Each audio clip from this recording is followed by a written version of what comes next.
Hello, and I welcome you all to my YouTube channel. අයිබෝවන් මම ඔබ සැම මගේ YouTube channel එකට සාදරයෙන් පිළිගන්නවා. හොඳයි.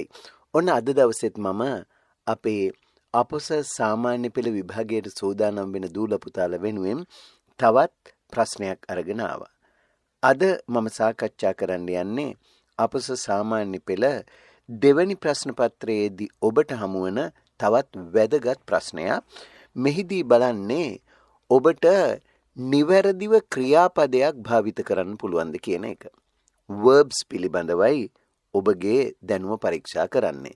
The examiners are going to assess your ability to use verbs properly in a text. මෙහිදී බලන්නේ ඔබට නිවැරදිව ක්‍රියාපදයක් ටෙක්ස්ට් එකක යොදා ගන්න පුළුවන්ද කියන එක.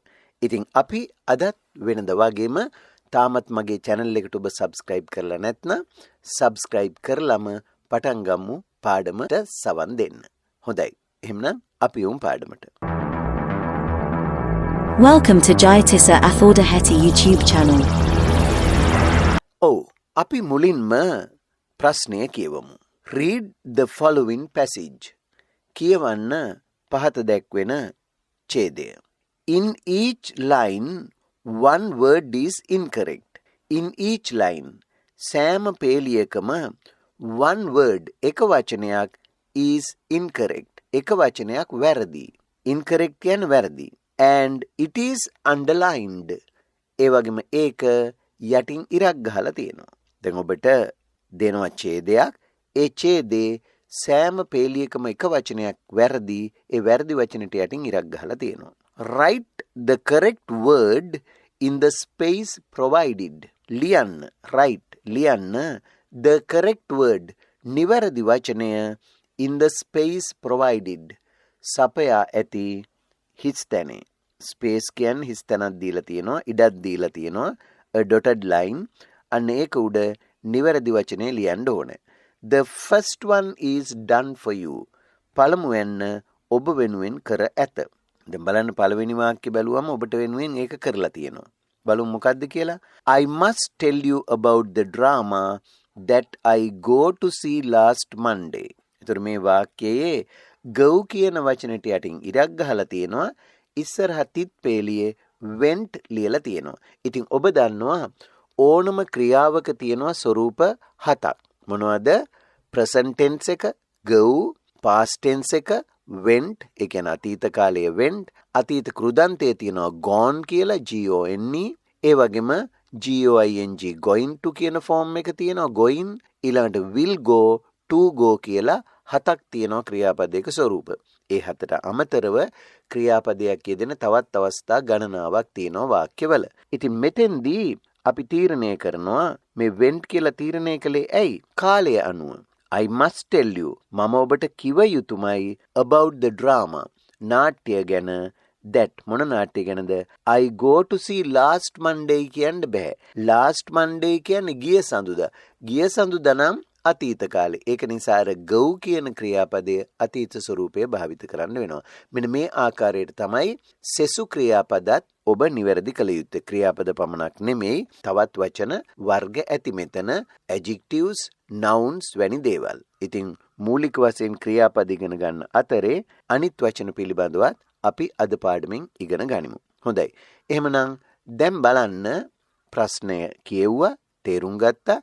දැන් අපි මේ දීලා තියෙන පැසේජ් එකේ මේ පරිච්ඡේදය කියවලා උත්තර ලියන්න බලමු. හොඳයි. දැන් බලන්න ඊළඟ වාක්‍යය. දැන් පළවෙනි වාක්‍යය හරිනේ. I must tell you about the drama that I went to see last Monday. ගිය සඳුදා මම බලන්න ගිය නාට්‍යයක් ගැන මම ඔබට කිව යුතුමයි. ඊළඟට බලන්න දෙවෙනි වාක්‍යය. I hadn't කියලා තියෙනවා. මම තිබුණේ නැහැ. තිබුණා කියන්නේ had, hadn't කියන්නේ තිබුණේ නැහැ. intend කියන්නේ අදහස් කරනවා. මොනවා හරි දෙයක් කරන්න අදහස් කරනවාට කියනවා intend කියලා. එතකොට hadn't intend තියෙනවා to go යන්නට. මම යන්නට අදහස් කරලා තිබුණේ නැහැ. එතකොට ඒ කොටස බලමු. එතකොට අපිට පුළුවන් ද hadn't සමග intend කියලා දාන්න. එහෙම බෑ. මම ඒකත් ඔබට කියලා දෙන්න. මෙය past perfect වාක්‍යයක්. ඕනම අවස්ථාවකදී මතක තියාගන්න have verb එකකට පස්සේ. දැන් have verb එකේ ස්වරූප කීපයක් තියෙනවානේ. have, has, ඒ වගේම had, will have. මෙන්න මේ විදිහේ have verb එකක් තිබුණොත් ඕනම කාලයකින් ඊට පසුව දාන ක්‍රියාපදය past participle වෙන්න ඕනේ. කරලා තිබුණා කියන්න. එතකොට මම අදහස් කරලා තිබුණේ නැහැ. මම අදහස් කරනවා කියන්න intend කරලා කියන්න මේකේ තුන්වෙනි ස්වරූපය past participle හදාගන්නේ මේ regular verb එකක් නිසා අගට ed එකතු කරලා. දැන් go වැනි ක්‍රියා irregular verbs. ඒ වෑදී අපිට හදන්න බෑ භාෂාවේ හැදිලා තියෙන ස්වරූපේ භාවිත කරන්න වෙනවා. go එක අතීතයේ went වෙනවා, අතීත කෘදන්තය gone වෙනවා.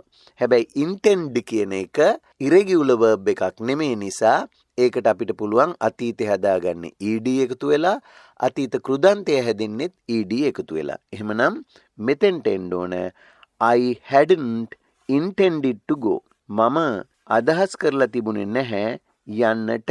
I hadn't intended to go but my neighbor, ඒත් මගේ අසල්වැසියා, but my neighbor, ඒත් මගේ අසල්වැසියා offer කියලා තියෙනවා. me a ticket. offer කියන්නේ දෙනවා, me මට a ticket ප්‍රවේශ පත්‍රයක්. ඉතින් මම අදහස් කරලා තිබුණේ නෑ යන්න. ඒත් මගේ අසල්වැසියා මට ටිකට් එකක් දෙනවා නෙමෙයි වෙන්න ඕන. දැන් මේ අතීත සිද්ධියන්නේ දුන්නා. එහෙනම් offer කියන ක්‍රියාවෙත් අතීතය යොදන්න වෙනවා. offer කියන එකෙත් අතීතය මොකද්ද? ed එකතු වෙලා හැදෙනවා offered කියලා. O.Level. එහෙනම් එතන නිවැරදි ස්වරූපය offered. දැන් බලන්න සම්පූර්ණ වාක්‍යයම. I hadn't intended to go but my neighbor offered me a ticket. අපි බලමු ඊළඟ එක. I agreed. මම එකඟ වුණා. I agreed to go in with him. මම ඔහු සමග යන්නට එකඟ වුණා. අන්න එතෙන්දි වැරදි ස්වරූපයක් තියෙන ක්‍රියාවේ. ing ස්වරූපයෙන් කියන්නේ යමින් කියලා කියන්නේ. එහෙම නැත්නම් යෑම. නමුත් මෙතන යන්නට කියද්දී to go වෙන්න ඕනේ. එහෙමනම් going කියන ක්‍රියා ස්වරූපේ වැරදි. නිවැරදි වෙන්න ඕනේ I agreed to go with him. මම ඔහු සමග යන්නට තීරණය කළා. I agreed to go with him as I had nothing. මම තිබුණේ නැති නිසා. ඔන්න දැන් එතනත් had තියෙනවා. ඊට පස්සේ plan කියන ක්‍රියාව තියෙන්නේ. එහෙනම් මම ඔබට කලින් කිව්වා has, have, had වැනි have ක්‍රියාවකට පසුව යෙදෙන්නේ ක්‍රියාපදයක past participle ස්වරූපය. ඒ කියන්නේ regular verb එක නම් ed එකතු කරලා හදාගන්න පුළුවන්. එහෙනම් plan එකට අපි ed එකතු කරලා ඒ තුන්වෙනි ස්වරූපය හදා ගන්නවා. එතකොට මොකද්ද වෙන්නේ? I agreed to go with him as I had nothing planned. PLANNED. nothing planned. මම සැලසුම් කරලා තිබුණේ නැති නිසා. as I had nothing planned for the evening. හැන්දෑවට කරන්න කිසිම දෙයක් මම සැලසුම් කරලා නොතිබුණ හින්දා මම ඔහු සමග යන්නට තීරණය කළා. හරි. දැන් බලන්න ඊළඟ එක. The whole evening.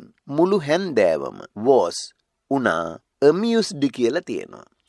මේක නම් ක්‍රියාවක් නෙමෙයි විශේෂණ පදයක්. මේවට අපි කියනවා id adjectives කියලා. ed adjectives. ඒවා කොටස් දෙකක් තියෙනවා. ed adjectives සහ ing adjectives කියලා. එතකොට amused කියලා එකක් තියෙනවා, amusing කියලාත් තියෙනවා. එහෙනම් මෙතන බලමු මොකද්ද වෙන්න ඕනේ. The whole evening. මුළු හැන්දෑවම was amused කියන්න බෑ. නිවැරදි වෙන්න ඕනේ amusing කියන විශේෂණ පදය. දැන් ඔබ බලයි ඒ කොහොමද එහෙම වෙන්නේ කියලා. ඒක ටිකක් දිග පාඩමක්. මම මේ පාඩම ඔබට වෙනමම පසුව කියලා දෙන්න. දැනට මතක තියාගන්න මෙහෙම.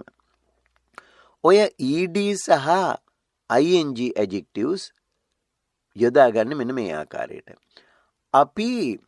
අපිට දැනෙන දෙයක්, අපේ හැඟීම්, අපිට දැනෙන දේවල් කියද්දී අපි යොදාගන්නේ ed adjectives. දැන් මම උදාහරණයක් ගත්තොත් මෙහෙම. I was interested in reading that book. ඒ පොත කියවීමෙන් මම සතුටක් ලැබුණා. I was interested in reading that book. එතකොට ඒ කිව්වේ මට ඇති වෙච්ච හැඟීමනේ. එතකොට අපි යොදන්නේ ed adjective.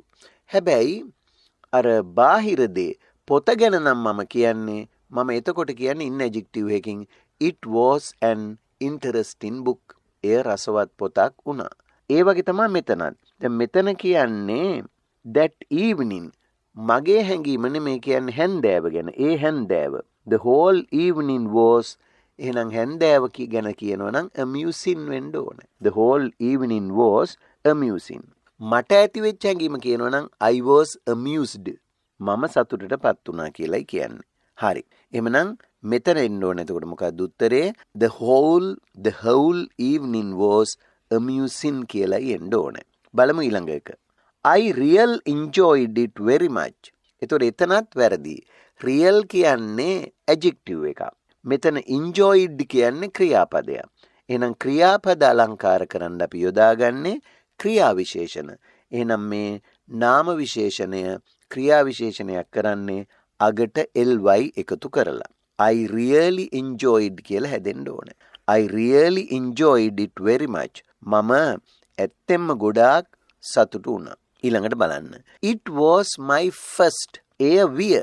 it කියන්නේ එය was උනා මගේ first ප්‍රථම visiting කියලා තියෙනවා. දැන් visit කියන එක ගත්තොත් ක්‍රියාපදයක්නේ. visit කියන්නේ බලන්න යනවා. visiting කියන්නේ ඒකේ ing ස්වරූපය. එතකොට හැබැයි මෙතන මේ visit කියන වචනය නාමපදයක් විදිහටත් භාවිත කරන අවස්ථා තියෙනවා. visit එකක් කියලා කියන්නේ කොහේ හරි යෑමක් ගමනක්.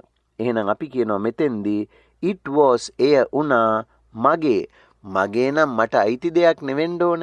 මගේ පළවෙනි ගමන. එහෙනම් ගමනට අපි කියනවා visit කියලා. හොඳට මතක තියාගන්න.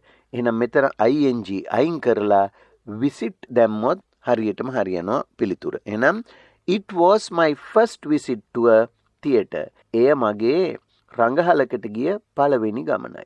After my long illness.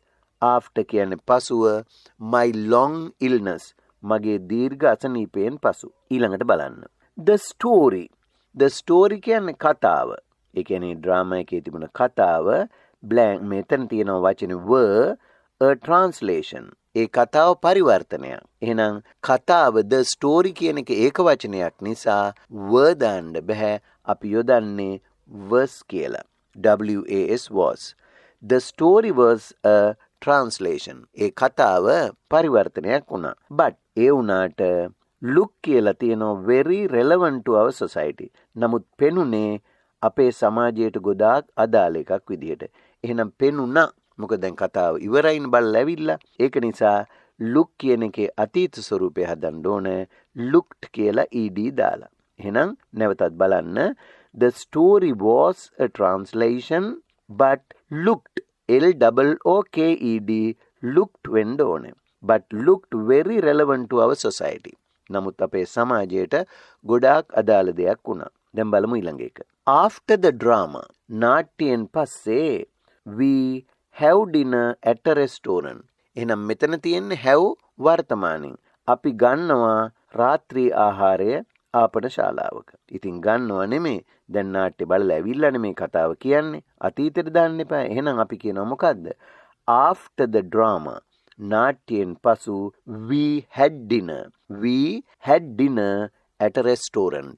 අපි ආපන ශාලාවක අපේ රාත්‍රී ආහාරය ගත්තා. Luckily වාසනාවකට වගේ we were able to catch the last bus home. වාසනාවකට වගේ luckily we were able අපිට හැකි වුණා able to catch අල්ලගන්නට the last bus home. ගෙදර එන්න අන්තිම බස් එක අල්ලගන්න පුළුවන් වුණා අපිට වාසනාවකට වගේ. ඔන්න එහෙමනම් අද ඉගෙන ගත්තේ විභාගයේදී ඔබට මුහුණ දෙන්නට සිදුවන තවත් ප්‍රශ්නයකට පිළිතුරු දෙන ආකාරය පිළිබඳව. ඉතින් මේ පිළිබඳවත් හොඳින් මතකයේ තියාගෙන විභාගයට ගිහිල්ලා සාර්ථකව පිළිතුරු ලියලා විභාගයෙන් ජය ගන්න ඔබට හැකියාවක් ලැබෙයි. හොඳයි.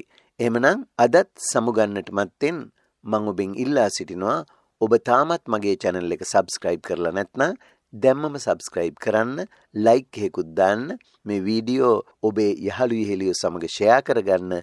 ඒ එක්කම මේ පාඩම් පිළිබඳ ඔබේ අදහස් උදහස් යෝජනා ඒ වගේම චෝදනා වුණත් තිබෙනවා නම් අහල කමෙන්ට්ස් වල දාන්නත් අමතක කරන්න එපා. අදට සමුගන්නවා තවත් ප්‍රශ්නයක් අරගෙන ඔබ හමුවට එන්න බලාපොරොත්තු වෙන්න. Goodbye and good luck.